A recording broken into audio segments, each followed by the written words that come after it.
இங்கே நான் தான் கிங்கு. இந்த படத்துடைய டைட்டில் வச்சு பார்த்தீங்கன்னா ஒரு என்ன சொல்கிறது, படையப்பா படத்தில் ஒரு டைலாக் வரும், மாப்பிள்ளை அவர் தான் ஆனால் அவர் போட்டிருக்க வேட்டி சட்டை எந்து அப்படின்வாங்க. அந்த மாதிரி இங்கே நான் தான் கிங்கு, படத்துடைய ஹீரோ நான் தான், ஆனால் டைட்டில் அவருக்கு தான் கரெக்டாக இருக்கும். ஏன்னா மதுரை அன்பின் இங்கே நான் தான் கிங்குன்றது தான் கரெக்டாக இருக்கும். ஏன்னா அவ்வளோ பவர்ஃபுல்லான ஒரு ப்ரொடக்ஷன் கம்பெனி அவங்க, கோபுரம் ஃபிலிம்ஸ். தமிழ்நாட்டுடைய சின்னம் கோபுரம், அன்பு சார் அல்லல்ல குறையாத அக்ஷய பாத்திரம், திறமை இருந்தால் எவ்வளோ நாளும் அள்ளிக்கலாம். ஸோ அப்படிப்பட்ட ஒரு மனிதர் அவர். அவருக்கு இருக்க கெப்பாசிட்டிக்கு அண்டர்டேக்கரையே கூட்டின்னு வந்து அண்டர்வேர் போட்டு ஒரு கமர்ஷியல் படம்லாம் எடுக்கலாம். அவ்வளோ பவர் இருக்குது, கெப்பாசிட்டி இருக்குது. அவர் கூப்பிட்டா வருவாங்க. ஏன்னா நான் அவருடைய ப்ரொடக்ஷன் கம்பெனி, அவருடைய கம்பெனி கோபுரம் ஃபிலிம்ஸில் பார்த்துருக்கேன். அங்கே வந்து வராத ஹீரோவே இல்லை, உட்காராத ப்ரொடியூசர் இல்லை, உட்காராத டைரக்டர்ஸ் இல்லை. தமிழ் சினிமா எல்லாருமே அங்கே போய் அதை டச் பண்ணிட்டு தான் வருவாங்க. கோபுர தரிசனம் கோடி புண்ணியன்ற மாதிரி. ஸோ அங்கே அந்த கம்பெனிலேருந்து என்னை வச்சு படம் பண்ணதுக்கு முதல்ல அவருக்கு என்னுடைய மனமார்ந்த நன்றி நான் தெரிவிச்சுக்கிறேன். ஆக்சுவலாக நான் வந்து காசு கேட்டு தான் போனேன் அவர்கிட்ட, அன்பு சார்கிட்ட. சார் எனக்கு கொஞ்சம் காசு வேணும் அப்படின்னு சொல்லி கேட்டு போனேன். சபாபதிக்கு அப்புறம் நாங்கள் பழக ஆரம்பித்தோம். சபாபதிக்கு முன்னாடி பிஸ்கோத் படத்துலேருந்து எங்களோட பழக்கம், ஆனால் அதிகமாக பேச மாட்டோம். அதுக்கப்புறமா சபாபதி ஃபினான்ஸ் பண்ணார். அப்புறமா ரொம்ப க்ளோஸ் ஆனோம், ஃபோனில் ஜாலியாக பேசிகிட்டு இருப்போம். அதுக்கப்புறமா நான் காசு கேட்டு போனேன். எனக்கு ரொம்ப பிடிச்சிருச்சு அவருக்கு. என்ன சந்தானம் என்ன விஷயம்னு கேட்டார். இல்லை சார் இடம் வாங்க போகிறேன், வீடு கட்ட அப்படின்னு. அப்போ சொன்னார், எப்போவுமே வந்து கடன் வாங்கி மட்டும் வீடு வாங்குறதோ இடம் வாங்குறதோ வாங்காதீங்க, அது மாதிரி நிறைய பேர் லோல் பண்ணுறாங்க. அதனால் இந்த காசை நீங்கள் அட்வான்ஸாக வச்சுக்கோங்க, இன்னும் இடம் வாங்க என்ன வேணுமோ சொல்லுங்கள், நான் ஹெல்ப் பண்ணுறேன், நம்ம படமாக பண்ணுவோம் அப்படின்னு என் மேலே ஒரு நல்ல அபிப்பிராயத்தில் தான் இந்த விஷயத்த பண்ணார். ஏன்னா அவர் ரொம்ப சீரியஸாக, ரொம்ப டஃப்பாக, ரொம்ப வேறு மாதிரிலாம் வெளியே பேசுவாங்க, இல்லை பார்ப்பாங்க. பட் நெருங்கி பழகிட்டா எவ்வளோ ஜாலியான ஆள், எவ்வளோ அன்பானவர்ன்றதை நான் சொல்லி ஆகணுன்றதுக்காக இதை சொல்கிறேன்.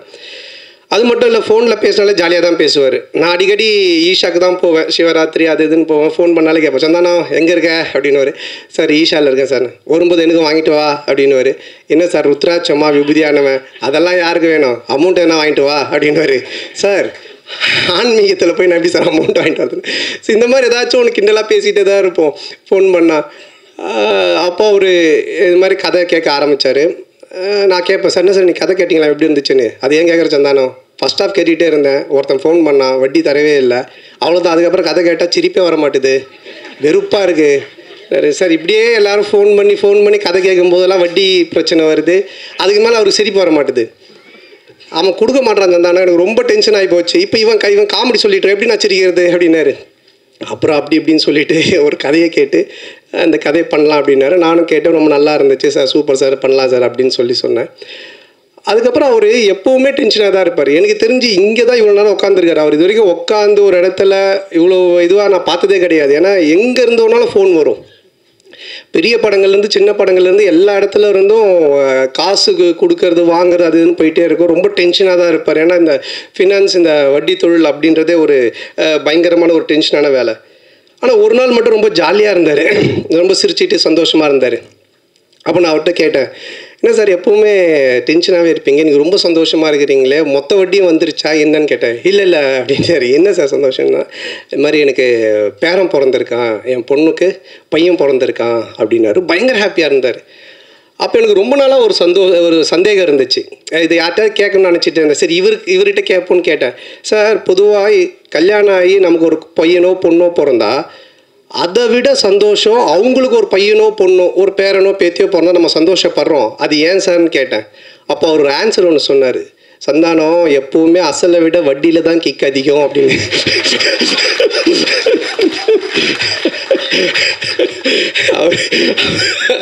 இந்த மாதிரி நிறைய ஃபோனில் நாங்கள் பேசி பஞ்சோம் சார்.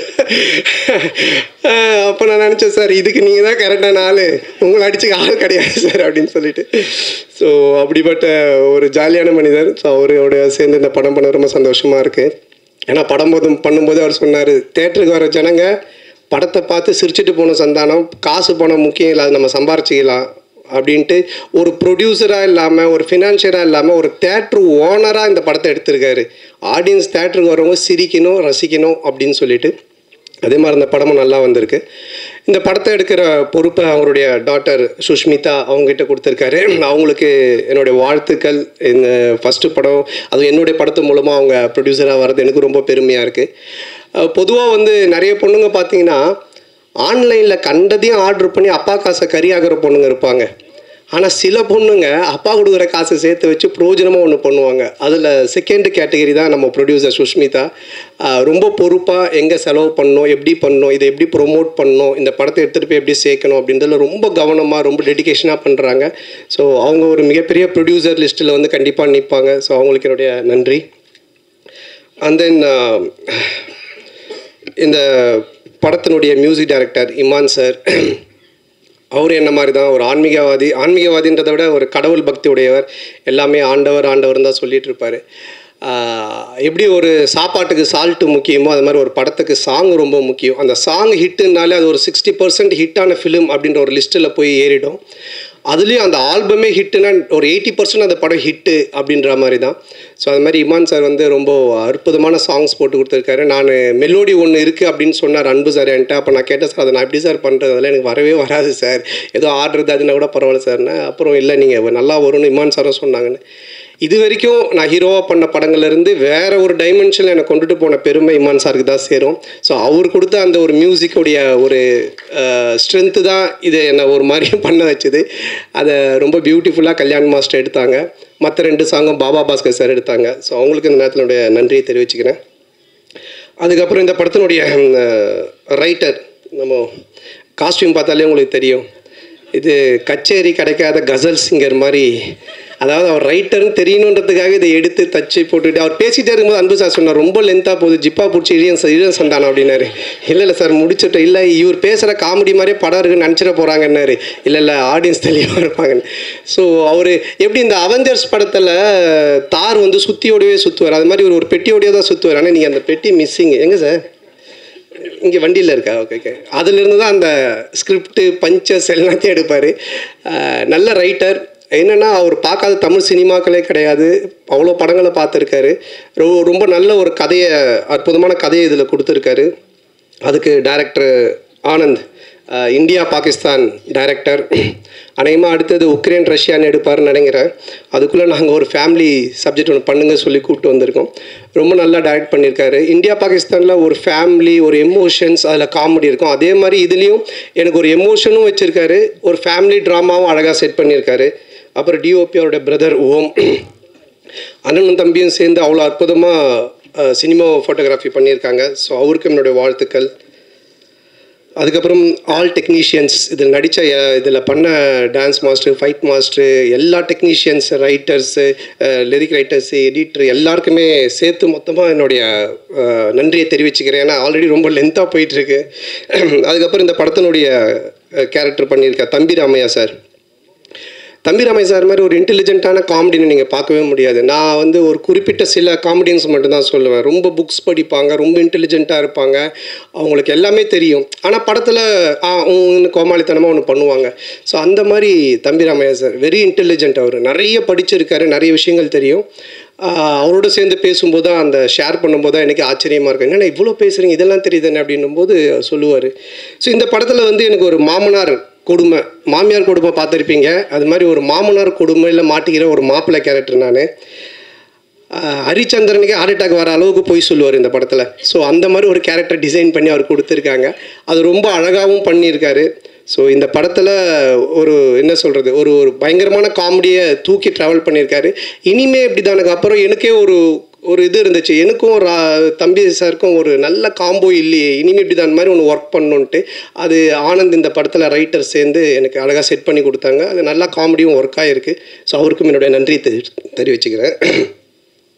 அப்புறம் மச்சான் கேரக்டர் பாலான்னு, ஒரு இரிட்டேட்டிங்கான மச்சான், வீட்டை விட்டு எப்படா அவன் போவான்ற மாதிரி ஒரு கேரக்டரு. அதுக்கப்புறமா ஹீரோயின் நம்ம சேலத்து பொண்ணு. அவங்க ஃபஸ்ட்டு ஸ்டார்டிங்கில் எனக்கு தெரியாது, ஏதோ பாம்பேலேருந்து தான் கூப்பிட்டு வந்திருக்காங்கன்னு நினச்சேன். நான் சரியாக பேசலனால இங்கிலீஷில் பேசிகிட்டு இருந்தேன். அப்புறம் தான் அவங்க சொன்னாங்க, சார் நான் சேலம் சார், நம்ம சேலத்து பொண்ணு சார்னாங்க. அவங்க ரொம்ப அற்புதமாக நடிச்சிருக்காங்க. ஸோ மாமனார், மச்சான், அப்புறம் ஒரு ஒரு அழகான, அதே டைமில் ஒரு குட்டியான விஷயங்கள் பண்ணக்கூடிய ஒரு மனைவி கேரக்டரு. அதுக்கப்புறமா மேனேஜராக விவேக் பிரசன்னா பண்ணியிருக்காரு. ஸோ இவங்க எல்லாருமே அதில் இருக்காங்க. அதுக்கப்புறம் என்னுடைய படம்னாலே ஒரு ஃபேமிலி காம்போ பேக்குன்னுவாங்க. இந்த பர்கர் பீஸாலாம் வாங்கினா கூல்ட்ரிங்க்ஸு ஃப்ரெஞ்சு ஃப்ரைஸ் இதெல்லாம் தருவாங்க ஃப்ரீயாக. அந்த மாதிரி என்னுடைய படம் அப்படின்னு சொன்னாலே மாறன், சேசு, கூல் சுரேஷ், முனிஷ்காந்த் இப்படி எல்லாருமே இருப்பாங்க, ஆண்டனி, மனோபாலா எல்லாருமே. ஸோ அவங்க எல்லாருமே இதில் இருக்காங்க. அவங்களுக்கும் சரியான ஒரு கேரக்டர் எழுதி காமெடி பண்ணியிருக்காங்க. அப்புறம் கூல் சுரேஷ் யார் அவனை தடுக்கிறது வளர்ச்சியை, அது யாருங்க அந்த நான் 2 பேர், அவனை விட்டுருங்க, நீங்கள் தடுக்க பாருங்க. இப்போ சொந்தமாக கட்சியெல்லாம் ஆரம்பிச்சிட்டான். அவனை ஃப்ரீயாக விட்டாலே அப்படியே இருப்பான். நீங்கள் தடுக்க தான் அவன் நான் ஒன்று பண்ணிகிட்டு இருப்பான். ஸோ அவன் என்னோடய படங்கள் எல்லாத்துலேயுமே இருப்பான், அவனோட நண்பன். ஸோ இதுலேயும் நல்லா பண்ணியிருக்கான். அதுக்கப்புறமா கட்ட குஸ்தி டைரக்டர் செல்லா, அவருக்கும் இந்த நேரத்திலுடைய மனமார்ந்த நன்றி.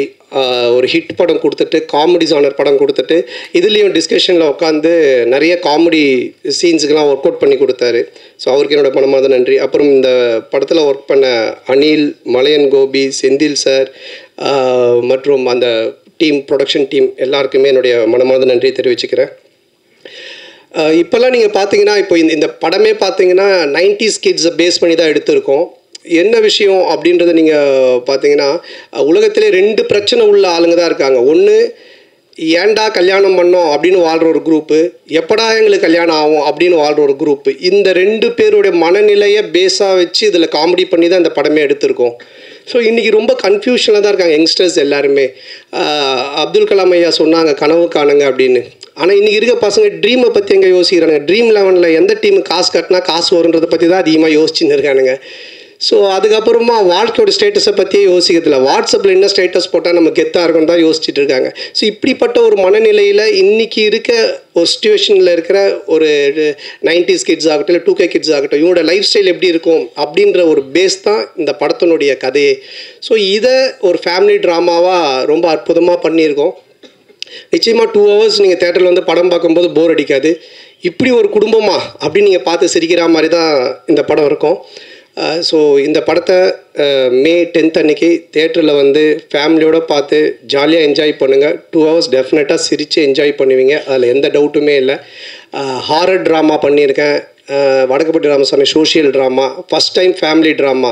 ஒரு மேரேஜான ஒருத்தன், ஒரு மாமனார், மச்சான், ஒய்ஃபு, மேனேஜர், இந்த டார்ச்சரில் அவன் என்ன மாதிரிலாம் வாழ்கிறான் அப்படின்றது எனக்கே ஒரு புதுசான ஒரு விஷயந்தான். ஸோ லாஜிக்கை மறந்துட்டு மேஜிக் தான். வந்து 2 hours நல்லா சிரிக்கலாம், வந்து பார்த்துட்டு என்ஜாய் பண்ணுங்கள். அப்புறம் இந்த எல்லா படத்துக்கும் எனக்கு தொடர்ந்து சப்போர்ட் பண்ணிகிட்டு இருக்கிற பத்திரிகை ஊடக நண்பர்கள் மற்றும் என் உயிரினும் மேலான என் அன்பு சொந்தங்களாகிய ரசிகர் மன்றங்கள் வச்சிருக்க அனைவருக்கும், MKS குமரல் அவர்களுக்கும் இந்த நேரத்தினுடைய மனமார்ந்த நன்றி. மற்றும் என்னுடைய டீம் முருகன், ஆனந்த், சேது, குணா மாம்ஸ், விஜய், சுந்தர், ரமேஷ், ராஜ், பரத், கிஷோர், அப்புறம் என்னுடைய makeup artist Khushi and hair stylist Gagan and Mahesh, Ilango, Bharath, Ashok, Anand, Vasu அண்ணா எல்லாருக்கும் இந்த நேரத்தினோட மனமார்ந்த நன்றி தெரிவிச்சுக்கிறேன். ரொம்ப நன்றி. தேங்க்யூ. தேங்க்ஸ்.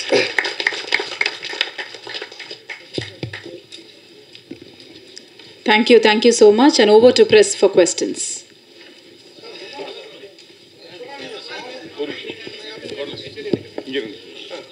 சார், நீங்கள் சாதாரணமாகவே படம் 2 ஹீரோயின் 3 ஹீரோயின் அப்படி இருக்கும். இந்த படம் இங்கே நான் தான் கிங்குன்னு வச்சுருக்கீங்க. கிங்குக்கு ஒரே ஒரு ராணி. எனக்கு ரொம்ப வருத்தமாக இருக்குது. என்ன காரணம்?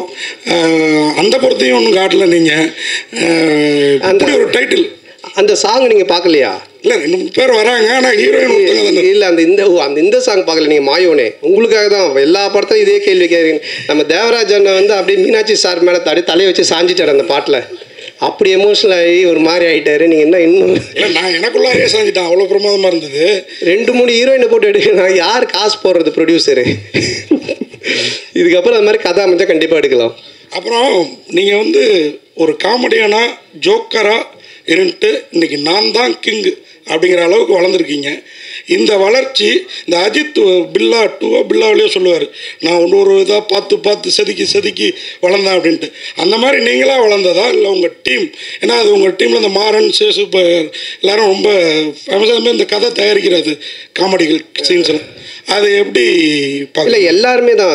நம்ம ஒரு விஷயம் எதை பற்றி பேசினாலுமே, இப்போ நீங்கள் ஒரு ராமாயணம் எடுத்துக்கிட்டால் கூட ராமர் அப்படின்றவரை நம்ம பயங்கரமாக பார்க்குறோன்னா அதில் சுற்றி இருக்கிற ஹனுமன், விபீஷணன் எல்லா கேரக்டருமே அந்த ராமர் அப்படி போர்ட்ரேட் பண்ணுவாங்க. அந்த மாதிரி ஒரு லைஃப்பில் யார் முன்னுக்கு வந்தாலுமே அவங்கள சுற்றி இருக்கிறவங்க எல்லாருமே சப்போர்ட் பண்ணி அவங்க மனசார அதை வாழ்த்தி அவங்க சப்போர்ட் பண்ணால் மட்டும்தான் அந்த கேரக்டர் ஜெயிக்க முடியும். அதனால் என்னால் மட்டுமே கிடையாது, என்னுடைய டீம் ப்ளஸ் என்னுடைய ப்ரொடியூசர்ஸ், டைரக்டர்ஸ் எல்லாருக்குமே அது போய் சேரும்.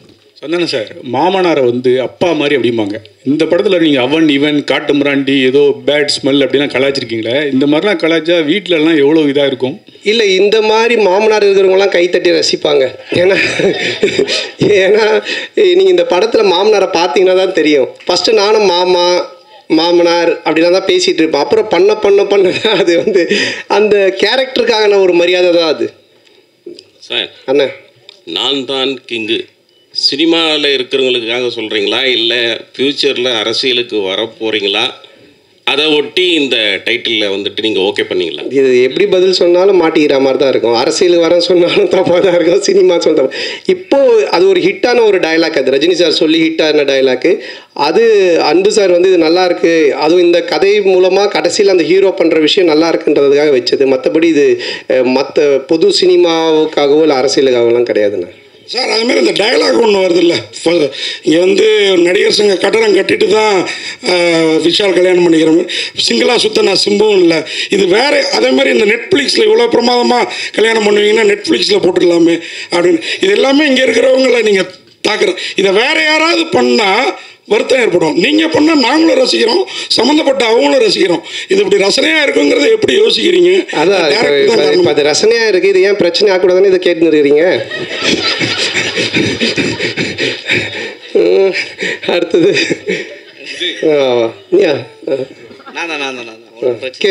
ஏன்னா ஆக்சுவலாக இப்போ வந்து சேஷன் வந்து இதுவாயிட்டாங்க, களமாயிட்டாங்க. இன்னொரு நண்பர் இந்த படத்துலேயே ஆண்டனியும் ஹாஸ்பிட்டலில் தான் இருக்காங்க. ஸோ நான் விசாரிக்கும் போது பார்த்தீங்கன்னா சந்தானம் வந்து நண்பர்களுக்கு காசு கொடுக்கல, அதனால தான் அந்த உயிரிழப்பு ஏற்பட்டது அப்படின்னு சொன்னாங்க.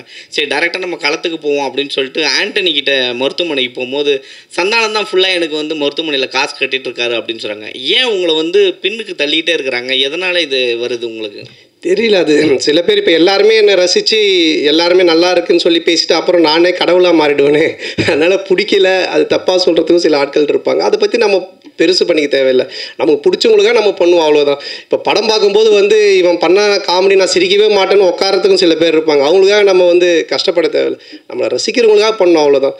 நம்ம பண்ணுற விஷயம் இப்போ உங்களை மாதிரி சில பேருக்கு தெரிஞ்சு அது நல்ல முறையில் போய் ரீச் ஆகுது, அவ்வளோதான். இப்போ டைட்டில் வரும்போதெல்லாம் பார்த்தீங்கன்னா இப்போ தொடர்ந்து இனிமே இப்படி தான் அப்படின்னு வச்சிங்க, அதுக்கப்புறம் டிடி ரிட்டர்ன் ஆகாது. 10 வருஷத்துக்கு முன்னாடி வச்ச டைட்டில் அது இப்போதான் தொடர்ந்து. இல்லை நான் தான் நீங்கள் கிங்குன்றீங்க, நீங்கள் காமெடியில் கிங்கா இல்லை அடுத்தது ஹீரோக்களில் கிங்காக போகிறீங்களா? இல்லை, அதுதான் நான் பதில் சொன்னேன். இப்போ இந்த படத்துடைய கதைக்கு தான் கிங்கு. இது வந்து பொதுவாக நம்ம எதுவுமே எடுத்துக்க வேண்டாம். அவங்க மாயோனே சாங் போடும்போது நீ எழுந்து வந்த ஆடலான்னு அதை நான் பார்த்துட்டு தான் இருந்தேன். அதெல்லாம் மறைச்சிட்ட பத்தியா? சந்தானம் ப்ரோ, அந்த ரன்பீர் கபூர் படம் மட்டுமே பார்க்குற ஆலியா பாட்டியை கண்டுபிடிச்சி நடிக்க வச்சது நீங்கள் தானே?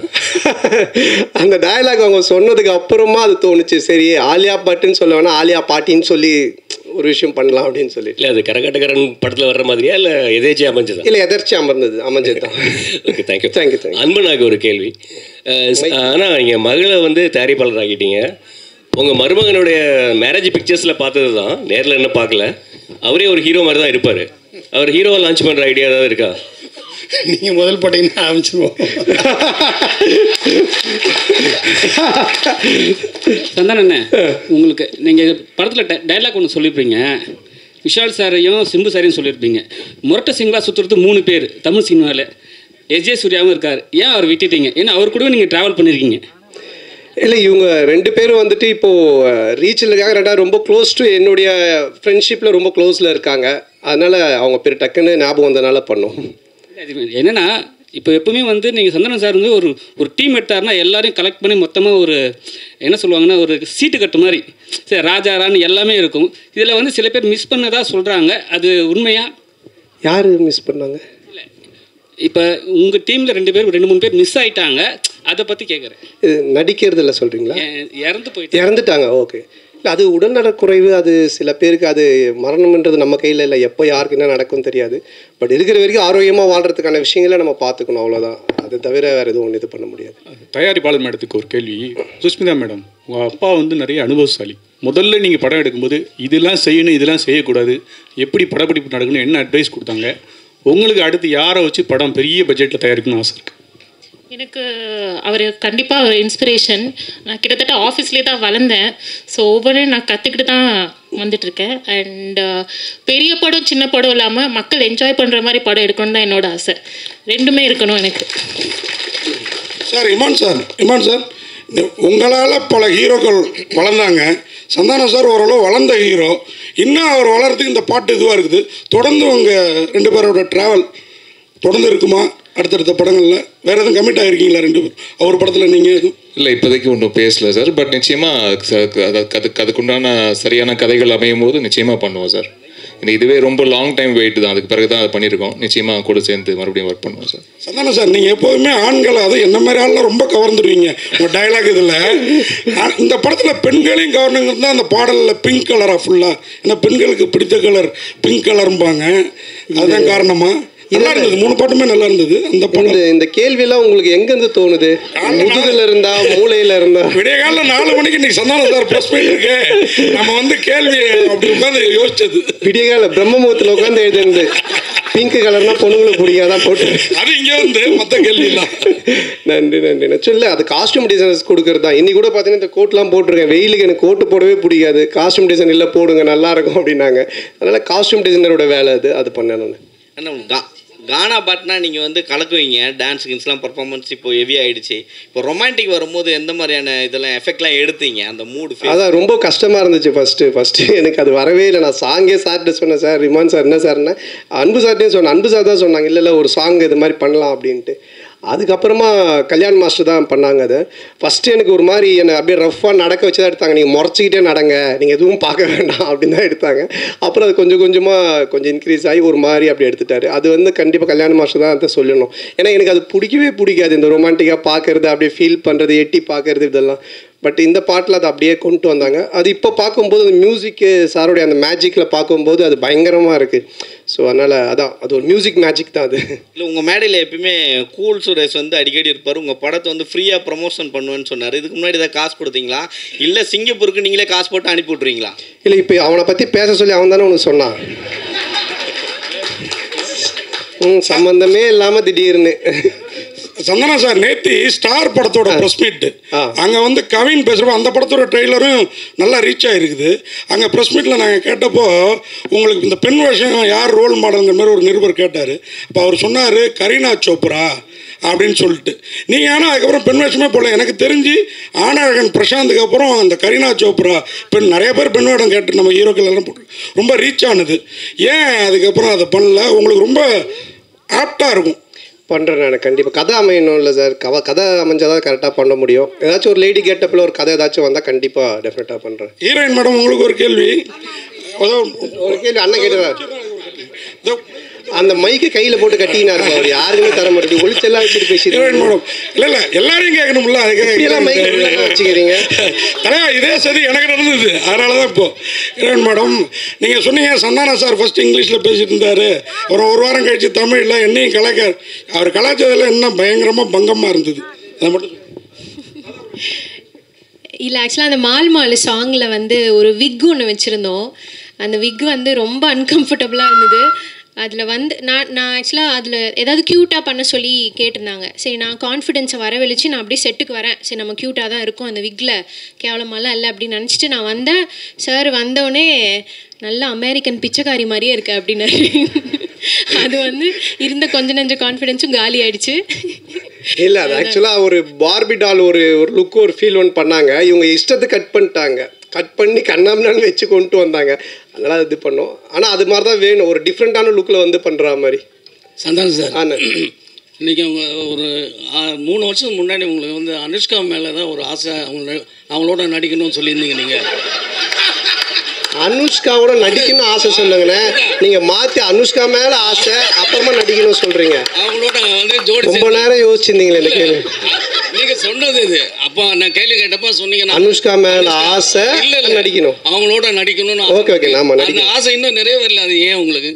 இல்லை என்னென்னா நடிச்சிருக்கேன். அனுஷ்காவோட வந்துட்டு 2 படம் தெய்வ திருமல் நடிச்சிருக்கேன். அப்புறம் அவங்களோட ஃபஸ்ட்டு படமே 2 நான் தான் நடித்தேன். பட் ஹீரோயினாக எதனா கேட்டிருப்பாங்க, அதனால் அவங்களோட நடிக்கணும்னு சொல்லியிருப்பேன்.